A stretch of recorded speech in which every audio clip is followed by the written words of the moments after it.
नमस्कार दोस्तों, electro viral podcast में आपका स्वागत है। नमस्कार। आज हम इतिहास की एक ऐसी घटना पर चर्चा करने जा रहे हैं जिसने आधुनिक जीवन की कह सकते हैं बेहद ज़रूरी नस पर उंगली रख दी थी, बिजली। हम बात कर रहे हैं 2003 के नॉर्थ अमेरिका ब्लैकआउट की। इसने करोड़ों लोगों को अंधेरे में धकेल दिया था और हमारी इस गहरी पड़ताल का आधार है इलेक्ट्रो वायरल पॉडकास्ट का एक विश्लेषण। तो उस चर्चा का मकसद है उस घटना के असर की गहराई को समझना, उससे मिले सबकों को जानना और ये देखना कि भविष्य में ऐसी आपदाओं से बचने के लिए क्या कदम उठाए गए। ये सिर्फ एक बिजली जाने की घटना नहीं थी। नहीं, ये हमारे सिस्टम की कमजोरियों का एक बड़ा खुलासा था। सोचिए, एक घटना और असर 5 करोड़ लोगों पर। हाँ, 5 करोड़ बहुत बड़ा आंकड़ा है ये। और आर्थिक नुकसान का अनुमान करीब 6 अरब डॉलर। 6 अरब डॉलर, बिल्कुल। ये आंकड़े ही अपने आप में बहुत कुछ कहते हैं।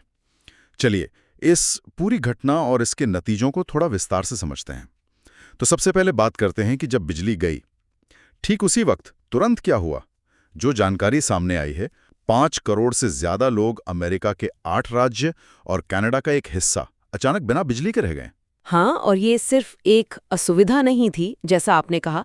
ये तो एक तरह से शहरी जीवन का पूरा ताना बाना ही उधेड़ देने जैसा था। आप कल्पना कीजिए, अगस्त की गर्मी का दिन और अचानक एयर कंडीशनर बंद, लिफ्ट बंद, फ्रिज बंद, सब कुछ। घर, दफ्तर, सब जगह अंधेरा। लेकिन इसका असर वो कहीं ज्यादा गहरा था शायद। बिल्कुल। अस्पतालों को जनरेटर्स पर चलना पड़ा, पर कई जगहों पर जो गैर जरूरी ऑपरेशंस थे उन्हें टालना पड़ा। संचार व्यवस्था, कम्युनिकेशन, वो पूरी तरह चरमरा गई। शहर के शहर जैसे थम से गए थे। हाँ, और ट्रैफिक लाइटें, वो बंद होने से सड़कों पर भयंकर जाम लग गया होगा। लोग घंटों फंसे रहे होंगे। हाँ बिल्कुल। सबवे, ट्रेनें वो जहाँ की तहाँ रुक गईं। हजारों यात्री सुरंगों और स्टेशनों में फंस गए। ओह, हवाई अड्डों पर उड़ानें रद्द हो गईं। मतलब पूरा परिवहन तंत्र जैसे लकवाग्रस्त हो गया था। ये मंजर दिखाता है कि हमारी रोजमर्रा की जिंदगी बिजली के धागे से कितनी नाजुकता से बंधी है ना? सही कहा। और ये जो तत्काल अफरा तफरी फैली, उसके साथ ही एक भारी आर्थिक चोट भी लगी। जैसा कि विश्लेषण में बताया गया, अनुमानित नुकसान लगभग 6 अरब डॉलर का था। 6 अरब, ये रकम बहुत बड़ी है। हाँ, लेकिन ये सिर्फ एक नंबर नहीं है। यहाँ दिलचस्प बात ये है कि ये आंकड़ा उन हजारों व्यवसायों के ठप होने का सबूत है जो उस दिन काम नहीं कर पाए। अच्छा। फैक्ट्रियों में उत्पादन रुक गया, दुकानें बंद हो गईं, रेस्टोरेंट खाली हो गए, सप्लाई चेन्स जो शहरों और राज्यों को जोड़ती हैं, हाँ। वो टूट गईं। इससे ये साफ पता चलता है कि हमारी आधुनिक अर्थव्यवस्था पावर ग्रिड पर कितनी ज्यादा निर्भर है। मतलब सिर्फ एक दिन की बिजली कटौती भी अरबों का नुकसान कर सकती है। बिल्कुल। और इसका असर उन इलाकों पर भी पड़ता है जहां बिजली गई भी नहीं थी, क्योंकि सप्लाई चेन रुक जाती है। सही बात है। अच्छा, तो ये तो हुए इसके फौरी और आर्थिक असर, पर सवाल ये उठता है कि आखिर इतना बड़ा ब्लैकआउट हुआ कैसे? क्या कारण थे इसके पीछे? विश्लेषण से पता चलता है कि इंजीनियरों को पूरे इंटरकनेक्टेड सिस्टम की गड़बड़ी समझने में कई दिन लग गए। हाँ, कई दिन। ये अपने आप में बताता है कि ये ग्रिड कितना विशाल और पेचीदा था। ये कोई एक लोकल फॉल्ट नहीं था। ये तो कई राज्यों और देशों तक फैली एक जटिल प्रणाली थी। और यहीं पर वो सिंगल पॉइंट फेलियर यानी एकल बिंदु विफलता का खतरा सामने आया। हाँ। इसका सीधा मतलब है कि इतने बड़े सिस्टम में भी किसी एक जगह पर आई छोटी सी गड़बड़ी, जैसे वो ओहायो में एक हाई वोल्टेज लाइन का पेड़ से टकरा जाना, हाँ, वही थी शुरुआत। वो एक ऐसी चेन रिएक्शन शुरू कर सकती है जो देखते देखते पूरे ग्रिड को ठप कर दे। ऐसा लगता है कि सिस्टम में सुरक्षा के कई उपाय होने के बावजूद कुछ कमजोर कड़ियां थी। बिल्कुल थी। और इसी जांच से एक और अहम बात उजागर हुई, वो थी निगरानी यानी मॉनिटरिंग और चेतावनी यानी अलार्म सिस्टम्स की नाकामी। अच्छा, मतलब वो सिस्टम काम नहीं कर रहे थे ठीक से। ऐसा लगता है कि सिस्टम में गड़बड़ी के जो शुरुआती संकेत थे, या तो वो दर्ज ही नहीं हुए या उन पर समय रहते ध्यान नहीं दिया गया। कंट्रोल रूम में बैठे ऑपरेटरों को शायद अंदाजा ही नहीं हुआ कि स्थिति कितनी गंभीर होती जा रही है, जब तक कि बहुत देर नहीं हो गई। ओह, तो अगर ये निगरानी और चेतावनी सिस्टम सही से काम कर रहे होते तो शायद इस आपदा को इतने बड़े पैमाने पर फैलने से रोका जा सकता था, या कम से कम जल्दी काबू पाया जा सकता था। ये विश्लेषण बिल्कुल सटीक लगता है। इस घटना ने वाकई कई महत्वपूर्ण सबक सिखाए होंगे। हाँ बिल्कुल, जैसा कि मूल पॉडकास्ट में भी जोर देकर बताया गया है। और ये सबक सिर्फ टेक्निकल नहीं थे, बल्कि मैनेजमेंट और हमारी सोच से भी जुड़े थे। अच्छा, जैसे कि सुरक्षा का भ्रम कितना खतरनाक हो सकता है। मतलब हमें लगता है कि इतने बड़े नेटवर्क में कई बैकअप्स और सुरक्षा परतें होंगी, हाँ, सोचते तो यही हैं। लेकिन ये घटना दिखाती है कि कैसे एक छोटी स्थानीय समस्या भी अप्रत्याशित तरीके से इन सुरक्षा उपायों को धता बताकर पूरे सिस्टम को घुटनों पर ला सकती है। ये एकल बिंदु विफलता का वास्तविक खतरा था। दूसरा अहम सबक, प्रभावी निगरानी और समय पर चेतावनी देने वाले अलार्म सिस्टम का महत्व। हाँ, जिसकी बात हम अभी कर रहे थे। बिल्कुल, इनकी विफलता एक रोकी जा सकने वाली आपदा का मुख्य कारण बन गई। समस्या सिर्फ डेटा इकट्ठा करना नहीं है, बल्कि सही समय पर सही व्यक्ति तक समझने योग्य फॉर्मेट में जरूरी जानकारी पहुंचाना है।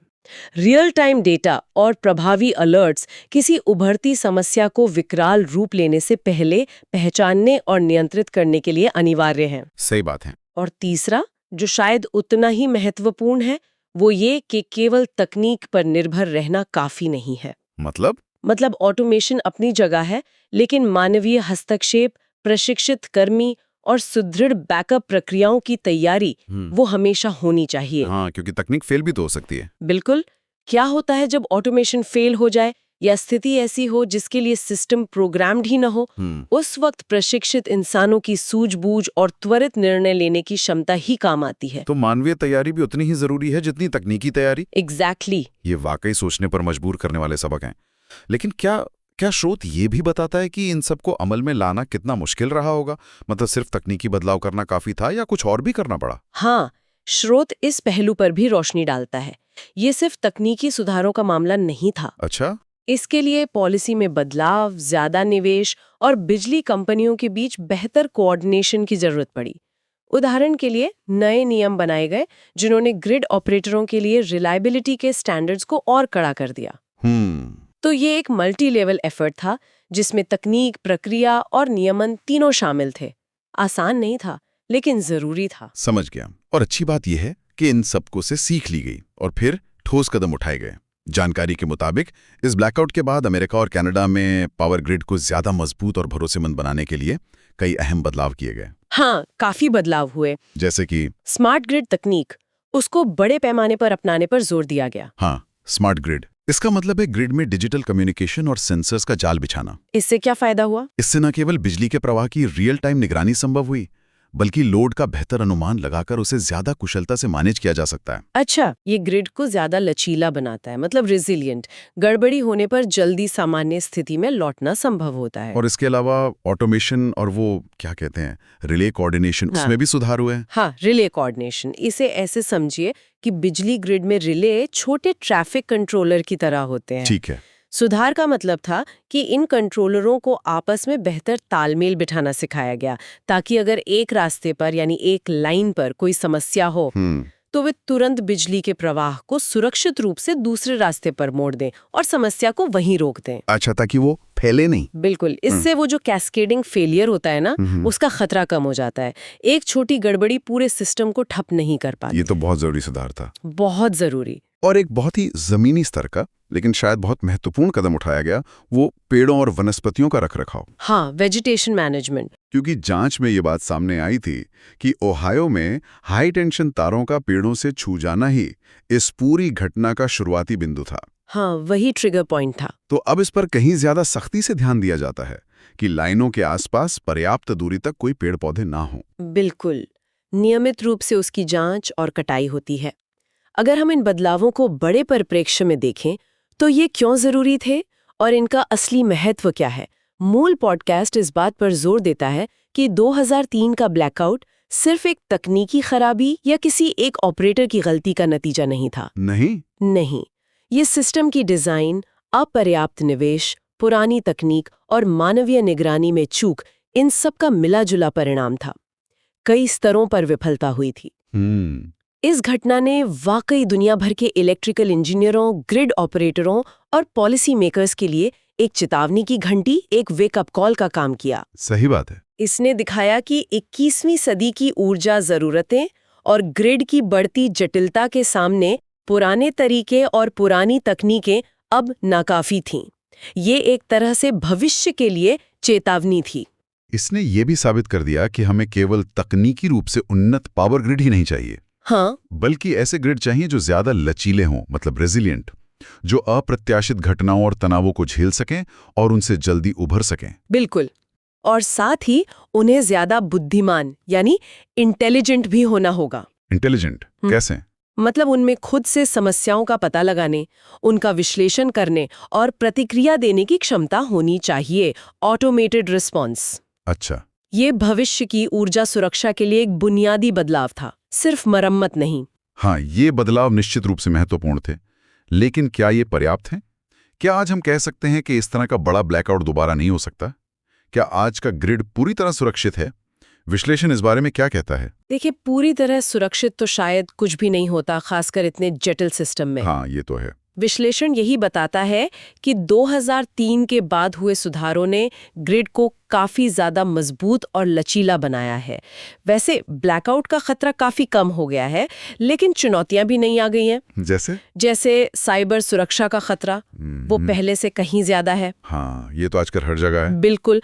फिर मौसम की चरम घटनाएं, एक्सट्रीम वेदर इवेंट्स, वो बढ़ रही हैं, जो ग्रिड पर दबाव डालती हैं।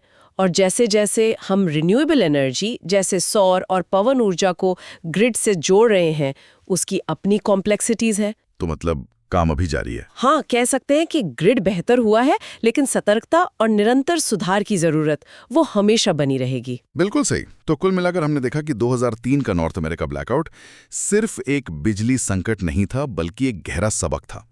इसने न केवल करोड़ों लोगों के जीवन को प्रभावित किया और अरबों का आर्थिक नुकसान पहुंचाया, बल्कि इसने हमारे पावर ग्रिड की जो अंदरूनी कमजोरियां थीं, निगरानी प्रणालियों का महत्व और सिर्फ तकनीक पर निर्भर रहने की सीमाओं को उजागर किया। हाँ। और जैसा कि इलेक्ट्रोवायरल पॉडकास्ट के विश्लेषण से पता चलता है, इस घटना ने हमें एकल बिंदु विफलता के खतरों, मजबूत निगरानी की आवश्यकता और मानवीय सूझबूझ के महत्व के बारे में सिखाया।